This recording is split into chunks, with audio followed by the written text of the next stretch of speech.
Are you seeing in any of your data in being in the field that Donald Trump is doing significantly worse with evangelical Christians, or that they will not show up in the same numbers? Please tell me the truth, good or bad.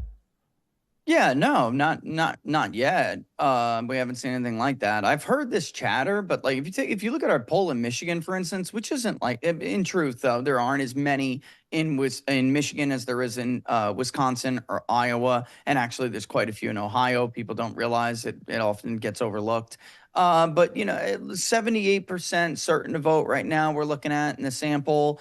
Evangelicals are 82.3. He's winning them like 76-20. So, and he typically wins them by an even greater margin. But if you look back, Biden was at 26, 27% in our polling in 2020.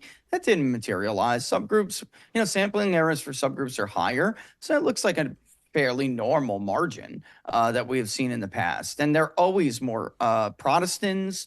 The religious in general tend to tell pollsters that they're more certain to vote than those that were secular. So I've not seen anything out of the norm. I'll let you know if I do. But so far, I don't see that. I just don't. That's promising to hear, truly, because there's a lot of chatter more than data about Christians that very well might not show up. Okay, so let's sore now loser syndrome, Charlie. I think there's sore loser syndrome. Yeah, there might be. We heard that in 16 might be some of that. too. Rich, let's just talk about what in closing here, Pennsylvania. What are we looking at here? If Donald Trump wins Pennsylvania, the chances go upwards of, as you well know, 95%. Yeah. What do you? Should we think about Pennsylvania? What are we seeing? What are we hearing? Pennsylvania, Rich, break it down for us. Pennsylvania's next. We're in the field in Pennsylvania right now. Let me just give people a little preview of what I think is huge in both Pennsylvania and in Michigan. In the northern Great Lakes states and in mid-Atlantic, Catholics still have a lot of sway. They are truly a swing voting group. Trump won them against Hillary Clinton in 2016. Biden won them by low single digits, and in some exit polls, even a single point. And that is a huge deal when you're looking at a state like Pennsylvania, Bucks County, central and southern Bucks, wards in Philadelphia. There's lots of places around the state we can get. Allegheny has pockets of Irish and Italian ethnicities, and even German Catholics, and Germans are the biggest single ethnic subgroup voting bloc in the state of Pennsylvania.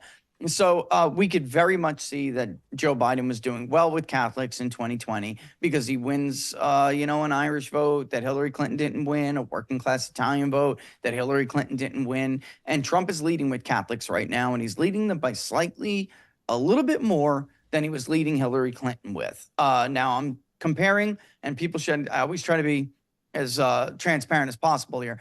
With that number, I'm comparing my poll to the exit polls, which is kind of apples to oranges. But even from my poll to my poll from now to 2020, Joe Biden and Donald Trump were basically tied with Catholics going to 2020. And Trump here has basically a 10-point lead with Catholics in Pennsylvania. That is very difficult to overcome. I mean, polls are polls and we get it. But, internally, when we look at some of these subgroups in a state like Pennsylvania, Catholics are huge. Also, Biden won union votes in Pennsylvania, 60-40 basically, or in Michigan, excuse me.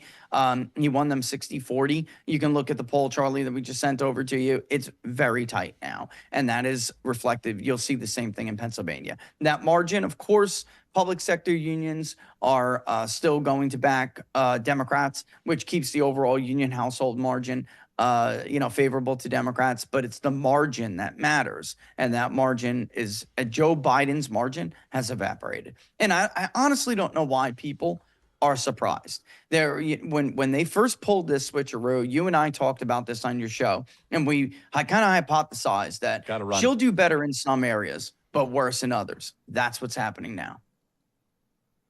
Very good. Rich Baris, thank you so much. Check out Big Data Poll. Let me know what you find out in Pennsylvania. Thank you so much.